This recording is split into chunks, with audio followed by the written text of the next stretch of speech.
petit quiz. Qui est-ce qui a 25% d'or dans son portefeuille? Moi. L'illustration de ce graphe, c'est le portefeuille Brown, c'est-à-dire qui a été inventé par le Harry Brown il y a, je sais pas, une cinquantaine d'années, et qui dit qu'un portefeuille permanent, stable, c'est 4 quarts, avec un quart d'action, un quart d'obligations longues, un quart de cash et un quart d'or.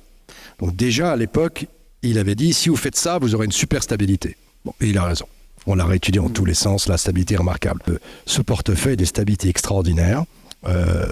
Il vous rapporte inflation plus, donc voilà. Donc ce portefeuille est très très intéressant pour ça, et puis en plus il marche partout. Alors à étudier sur tous les pays du monde, et il marche partout. Et si vous avez de l'or, au moins quand vous avez un portefeuille Brown, vous avez 25% en or tout le temps. Donc il vous reste un quart de ce que vous aviez, c'est mieux que rien. Mais les chiffres montrent qu'aujourd'hui, les familles office au niveau mondial n'ont même pas 1% sur l'or. Ils ont rien. Et ils ont un petit quiz. Qui est-ce qui a 25% d'or dans son portefeuille?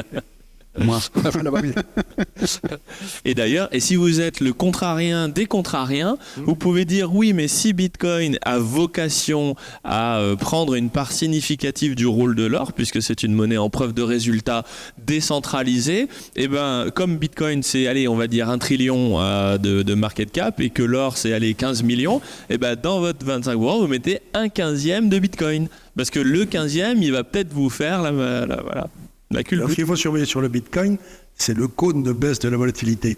Parce qu'au fur et à mesure que le Bitcoin est accepté, la volatilité va baisser. Et quand la volatilité sera la même que celle de l'or, ben vous pourrez dire, ça y est, c'est fini. Il sera adopté. Il sera adopté. Et